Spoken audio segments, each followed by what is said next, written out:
ಒಳ್ಳೆಯಾದರೂ ಮಾಡ್ತಾರೆ, ಒಳ್ಳೇದು ಮಾಡ್ತಾ ಇಲ್ಲ. ಈಗೇನಾಗಿದೆ ಅಂದರೆ ಕೋರ್ಟ್ನಲ್ಲಿ ಎಲ್ಲ ಡಂಪ್ ಆಗಿದೆ. ಪ್ರತಿಯೊಂದು ಹೈಕೋರ್ಟ್ನಲ್ಲೂ ಜಡ್ಜ್ಮೆಂಟ್ ಡಂಪರ್ ಆಗಿದೆ. EPS 95 ವರ್ಕರ್ ಥರನೇ ಆಗಿದೆ. ಸೌತ್ ಇಂಡಿಯಾದಲ್ಲಿ, ನಾರ್ತ್ ಇಂಡಿಯಾದಲ್ಲಿ, ಎಲ್ಲ ಕಡೆನೂ, ಕೇರಳ, ಆಂಧ್ರ, ತಮಿಳುನಾಡು, ಪಾಂಡಿಚೇರಿ, ಆಮೇಲೆ ಮಹಾರಾಷ್ಟ್ರ, ಪಂಜಾಬು, ಹರಿಯಾಣ, ಎಲ್ಲ ಕಡೆಯ ಹೈಕೋರ್ಟ್ನಲ್ಲೂ ನಮ್ಮ ಕಡೆನೇ ಆಗಿದೆ.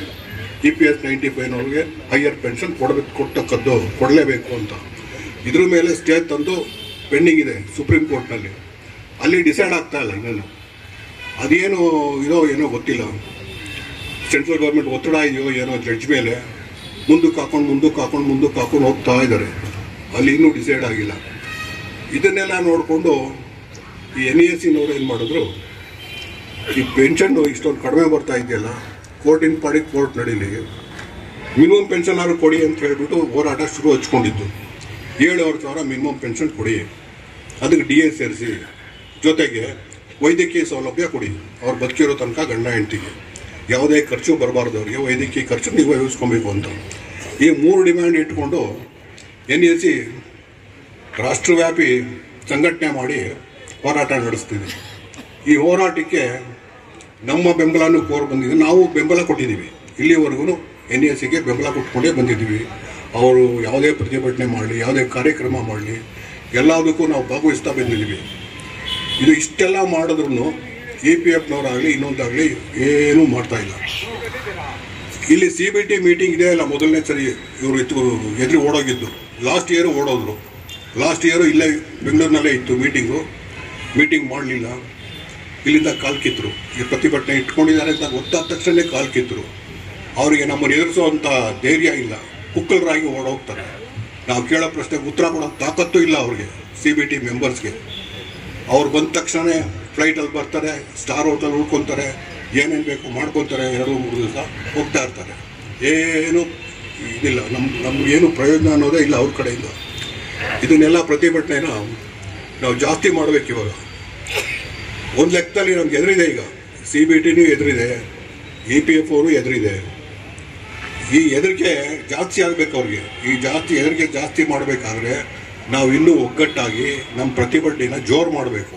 ಕಡಿಮೆ ಮಾಡೋದ್ರೆ ಬೆಲೆ ಇರೋದಿಲ್ಲ. ಜಾಸ್ತಿ ಮಾಡ್ಕೊಂಡು ಹೋದಷ್ಟು ಅವ್ರಿಗೆ ಬಿಸಿ ತಟ್ಟುತ್ತೆ. ಆವಾಗ ಒಂದು ದಾರಿಗೆ ಬರ್ತಾರೆ ಅವರು. ಮಿನಿಮಮ್ ಪೆನ್ಷನ್ಗಾದ್ರೂ ಬರಬೇಕು, ಇಲ್ಲ ಕೋರ್ಟ್ನಲ್ಲಾದ್ರೂ ಡಿಸೈಡ್ ಆಗಬೇಕು. ಎರಡಲ್ಲೊಂದು ಆಗಲೇಬೇಕು. ಆದ ಕಾರಣ ಇನ್ನು ಮುಂದೆ ಯಾವುದೇ ಹೋರಾಟಕ್ಕೆ ಈ ಥರ ಅಪಾರ ಸಂಖ್ಯೆಯಲ್ಲಿ ಬರಬೇಕು. ನಾನು ಬರಲಿಲ್ಲ ಅಂದರೆ ಏನಪ್ಪ ಆಗುತ್ತೆ, ಅವ್ರದ್ದೆಲ್ಲ ಮಾಡ್ತಾರಲ್ಲ, ನಮ್ಮ ಮನೇಲಿ ನನಗೂ ಅಪ್ಲೈ ಆಗುತ್ತೆ ಅನ್ನೋ ಭಾವನೆ ಬೇಕಾಗಿಲ್ಲ. ನಾವೆಲ್ಲ 60+, 70+, 80+ನವರು ಬಂದಿದ್ದಾರೆ ಇಲ್ಲಿ.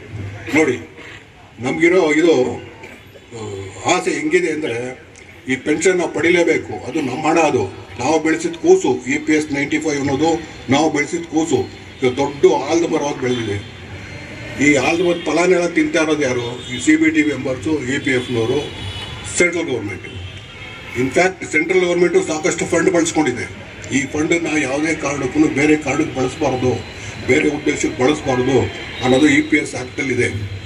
ಆದ್ರೂ ಈ ನಮ್ಮ EPS ಫಂಡ್ನ ಸೆಂಟ್ರಲ್ ಗೌರ್ಮೆಂಟ್ ತೊಗೊಂಡು ಬಳಸ್ಕೊಂಡಿದೆ. ಇದ್ರ ಬಗ್ಗೆನೂ RTIನಲ್ಲಿ ಇನ್ಫಾರ್ಮೇಷನ್ ಸಿಕ್ಕಿದೆ. ಇದ್ರ ಮೇನ್ ಇದಂದರೆ ಈ EPF ಒಂದು ಬಯಲು ಮಾಡಿದ್ದು ಜಾಸ್ತಿ, ಈ ಸರ್ಕ್ಯುಲರ್ನೆಲ್ಲ ವೈಲೇಟ್ ಮಾಡಿದ್ದು, ಕ್ರಾಸ್ ಮಾಡಿದ್ದು, ಓವರ್ ರೈಟ್ ಮಾಡಿದ್ದು ಎಲ್ಲನೂ ಶ್ರೀ ಕೊಹ್ಲಿ ಅಂತ ಹೇಳ್ಬಿಟ್ಟು ಅವರು ಹರಿಯಾಣದಲ್ಲಿ ಇವರು ಜೂನಿಯರು, ಗುಪ್ತಾ ಅವ್ರ ಜೂನಿಯರು, ಅವರು ಹೈಯರ್ ಪೆನ್ಷನ್ ತೊಗೊಂಡ್ರು. ಅವರು ಪ್ರತಿಯೊಂದೂ ತೊಗೊಂಡಿದ್ದಾರೆ. ಇದರಲ್ಲಿ RTI ಆ್ಯಕ್ಟಲ್ಲಿ ತೊಗೊಂಡು ಎಲ್ಲ ಕಡೆ ಡಿಸ್ಪೋಸ್ ಮಾಡಿದ್ದಾರೆ. ಎಲ್ಲ ಸೀನಿಯರ್ ಲಾಯರ್ಸ್ಗೂ ಕೊಟ್ಟಿದ್ದಾರೆ. ಈ ಪಾಯಿಂಟ್ಗಳನ್ನ ಇಟ್ಕೊಂಡು ನೀವು ಕೋರ್ಟಲ್ಲಿ ಆರ್ಗ್ಯೂ ಮಾಡಿ, ಈ ಪಾಯಿಂಟ್ನಲ್ಲಿ ಇಟ್ಕೊಂಡು ಕೋರ್ಟಲ್ಲಿ ಆರ್ಗ್ಯೂ ಮಾಡಿ. ನಾನು ಸುಮಾರು ಒಂದು 5,000 ಪೇಜಸ್ಸು ಡೌನ್ಲೋಡ್ ಮಾಡಿ ಇಟ್ಕೊಂಡಿದ್ದೀನಿ. ಅವ್ರು ಕಳಿಸಿರೋ PDF ಫೈಲ್ನಲ್ಲಿ. ಆ ಫೈಲಲ್ಲಿ ಎಲ್ಲ ಕೋರ್ಟು ಇದೆ. ಎಲ್ಲೋದ್ರೂ ಎಂಪ್ಲಾಯೀಸ್ ಕೊಡಬೇಡಿ ಅನ್ನೋದು ಎಲ್ಲೂ ಇಲ್ಲ. ಕೊಡಿ ಅನ್ನೋದೇ ಇರೋದು ಅದರಲ್ಲಿ. ಇದನ್ನು ಎಲ್ಲ ತಿದ್ಕೊಂಡ್ಬಂದಿದ್ದಾರೆ EPFನವರು. ಇದನ್ನು ಸರ್ಕಾರಕ್ಕೆ ಕೇಳ್ತಾ ಇದ್ದೀವಿ. ಸರ್ಕಾರ ಹೋಗ್ತಾ ಇಲ್ಲ. ಹೋಗಲಿ, ಸರ್ಕಾರಕ್ಕೆ ನಮ್ಮ ಸೆಂಟ್ರಲ್ ಗೌರ್ಮೆಂಟು ಅಲ್ಲಿಗೆ ಹೋಗಿ ಮಾಡೋ ಬದಲು ಇಲ್ಲಿ ನಮ್ಮ MP ಗಳೇ ಹೋಗ್ತಾರಲ್ಲ ಅಲ್ಲಿಗೆ. ಇವ್ರಿಗಾರು ಬೇಕಲ್ಲ, ಅದು ಇವರಾರು ಮಾಡಬೇಕಲ್ಲ. ಅದನ್ನು ನೀವಾರು ಅಲ್ಲಿ ಕ್ಯಾಬಿನೆಟಲ್ಲಿ, ಸಂಸತ್ತಲ್ಲಿ ಧ್ವನಿ ಎತ್ತಿ ಮಾತಾಡಿ ಅಂತೇಳಿ ಎಲ್ರಿಗೂ ನಾವು ಮೆಮೊರಂಡಮ್ ಕೊಟ್ಕೊಂಡ್ಬಂದಿದ್ದೀವಿ. 1 ಸರಿ ಅಲ್ಲ, 2 ಸರಿ ಅಲ್ಲ, 3 ಸರ್ತಿ ಕೊಟ್ಟಿದ್ದೀವಿ. ಪ್ರತಿಯೊಬ್ಬರಿಗೂ ಕೊಟ್ಟಿದ್ದೀವಿ.